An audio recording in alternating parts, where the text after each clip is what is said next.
दोस्तों नमस्ते। आखिर भिड़ ही गई ना एनसीपी और कांग्रेस आपस में। हम न कहते थे बात इतनी सी, ख्वाब शीशे के दुनिया पत्थर की। ये दुनिया पत्थर की है और महाराष्ट्र का मुख्यमंत्री पद ऐसा शीशे वाला ख्वाब है जो देखता है उसका ख्वाब कोई और पत्थर से तोड़ ही देता है। अजीत पवार महाराष्ट्र का सीएम बनने के ख्वाब देखने तो लगे जरूर, लेकिन उनका ये ख्वाब किसी ना किसी ने शीशे को पत्थर से मारकर तोड़ ही दिया है। अब कभी पत्थर अपने लोगों का है तो कभी पत्थर पुराने लोगों का है। जब 2004 में अजीत पवार प्रदेश के मुख्यमंत्री बन सकते थे तब उनका ख्वाब उनके चाचा ने ही तोड़ दिया। अब बेचारे भतीजे करते भी तो क्या। जहां चाचा ही भतीजे को मारता है उस जिले से पवार आते हैं। इतिहास की बात कर रहा हूं मैं। काका मला वाचवा, ये फ्रेज सबको मालूम है। यह वाक्य भी बहुत प्रसिद्ध है पुणे में। शनिवार वाड़ा की हर दीवार से शायद यही आवाज आती है, काका मला वाचवा, चाचा जी मुझे बचाइए। शरद पवार ने हर वक्त अजीत पवार के इन सपनों को तोड़ दिया है और यह बात अजीत पवार लगातार बोलते आए हैं। एक समय ऐसा आया कि शरद पवार ने मुख्यमंत्री पद लेने से अच्छा समझा वो 4 मिनिस्ट्री और लेना। मतलब कोई भी अपने पार्टी का मुख्यमंत्री बना तो उसकी प्रतिमा लार्जर देन सुप्रिया सुळे हो जाएगी और ये शरद पवार नहीं चाहते थे। इसीलिए शरद पवार ने 4 मिनिस्ट्री ज्यादा लेकर अपना काम बना दिया और 4 नए प्रतिस्पर्धी खड़े कर दिए, जिसमें हम जयंत पाटिल जी का भी नाम ले सकते हैं। और जब अजीत पवार को मुख्यमंत्री पद देने की बात आएगी तब कई और नाम भी सामने आएंगे। वो भी कहेंगे कि हमें भी बनना है, जैसे जयंत पाटिल, जैसे छगन भुजबल, कई नेता बोल सकते हैं कि हमें बनना है मुख्यमंत्री। और जब विवाद पैदा हो जाए तो सर्वसम्मति से सुप्रिया सुळे का नाम आएगा। चलो, बात हम अजीत पवार का ख्वाब किसने तोड़ा इस पर नहीं कर रहे हैं। हम बात कर रहे हैं भिड़ गए हैं कांग्रेस और एनसीपी आपस में। अब अजीत पवार तो बेबाक बोलने वाले, खुली तरह से बात करने वाले व्यक्ति है। अजीत पवार कभी छिपा कर नहीं रखते, छिपा कर वार भी नहीं करते, पीठ में खंजर नहीं घोपते हैं अजीत पवार।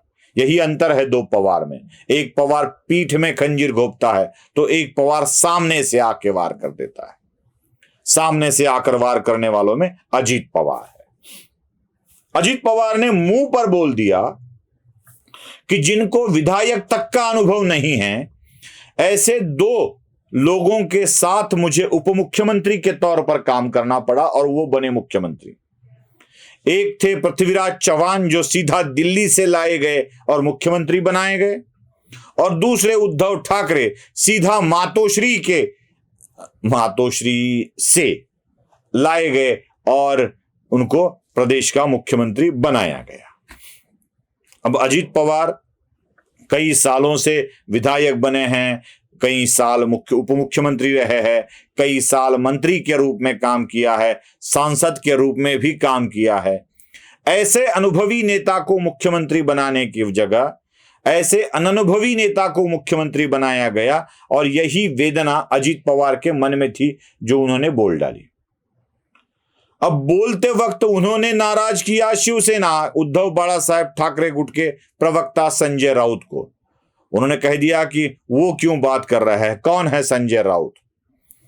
वो उद्धव बाला साहेब ठाकरे गुट नाराज हो गया और इधर कांग्रेस टूट पड़ी अजीत पवार के ऊपर।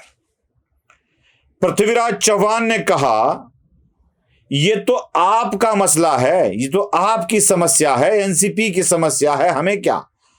हमारी पार्टी ने जिसे सीएम बनाने का निर्णय लिया उसे बनाया गया। अब सरकार में शामिल होना है, मर्जी से होना है, नाराजगी से होना है, यह समस्या उनकी पार्टी की है, अजीत पवार की है। पृथ्वीराज चव्हाण ने बड़े 2 टूक शब्दों में जवाब दे दिया। इससे बढ़िया जवाब दिया नाना पटोले ने, जो प्रदेश कांग्रेस के अध्यक्ष है। उन्होंने अजीत पवार को कह दिया कि अगर आप नहीं चाहते थे तो सरकार में शामिल हुए ही क्यों, कुर्सी पर बैठे ही क्यों, शपथ ली ही क्यों। अब अजीत पवार को शपथ ली ही क्यों, ऐसे सवाल लोग बार बार और कई बार पूछते हैं, कई शब्दों के बारे में पूछते हैं। जैसे उन्होंने देवेंद्र फडणवीस के साथ शपथ ली ही क्यों, अगर करना ही नहीं था, पूरा का पूरा संसार आगे बढ़ाना ही नहीं था, तो प्रपोज किया क्यों, गए क्यों, ये सवाल सब पूछते हैं। वैसे वो पृथ्वीराज चौहान के साथ उप मुख्यमंत्री नहीं बनना चाहते थे तो उन्होंने शपथ ली ही क्यों, कुर्सी संभाली ही क्यों, ऐसा सवाल नाना पटोले अभी पूछ रहे हैं।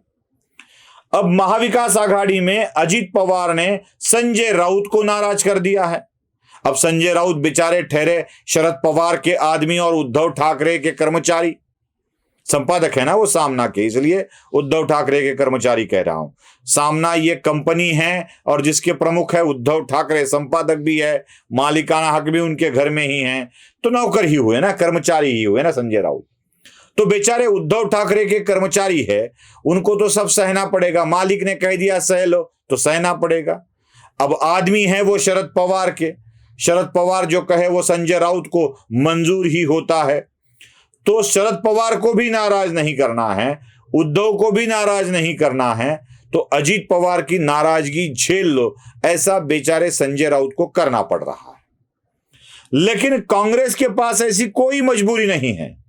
न नाना पटोले न पृथ्वीराज चौहान शरद पवार को चाहते हैं, न उद्धव बाला साहब ठाकरे को चाहते हैं। उन्होंने दो टूक जवाब दे दिया, दे ही दिया। अब ये जवाब मिलने के बाद चुप बैठेंगे वो अजीत पवार कैसे, इनकी तरफ से भी कुछ ना कुछ तो होगा। अब महाविकास आघाड़ी में ऐसे हमेशा हादसे होते रहे, एक दूसरे की निकालने लगे, कपड़े उतारने लगे, तो ये महाविकास आघाड़ी चुनाव तक आगे बढ़ेगी क्या, यही सवाल मेरे मन में भी है। मैं हरदम यही एक सवाल पूछता आया हूं कि क्या ये टिक पाएगा। और एक घटना हुई है, भारी बहुजन महासंघ के नेता प्रकाश आंबेडकर ने कह दिया है, एक वाक्य बड़ा महत्वपूर्ण है प्रकाश आंबेडकर का, ये महाविकास आघाड़ी का एकत्रीकरण कितना सच्चा है, अच्छा है, ये बताने वाला है। प्रकाश आंबेडकर ने कह दिया कि विधायकों को अपात्र करने का अधिकार सुप्रीम कोर्ट को नहीं है, विधानसभा के अध्यक्ष को है। मैं गला सूख सूख कर यह बताते आया कि भाई नागरिक शास्त्र पढ़ लो, वही बात प्रकाश आंबेडकर कह दिए। अब आपको सारा चक्कर समझ में आ रहा होगा। जब विधानसभा अध्यक्ष के पास अधिकार है तो निर्णय क्या आएगा, इसका अंदाजा कोई भी सामान्य व्यक्ति लगा सकता है। महाविकास आघाड़ी में ही इतने अंतर विरोध है, तो ये महाविकास आघाड़ी कैसे चलेगी, यही सवाल मेरे मन में भी है। भिड़ गए हैं अब सब लोग एक दूसरे से, शायद यादवों का युद्ध होगा और इसी यादवी में महाविकास आघाड़ी टूटकर बिखर कर रह जाएगी। वीडियो पसंद आया हो तो लाइक, शेयर और सब्सक्राइब जरूर कीजिएगा। धन्यवाद।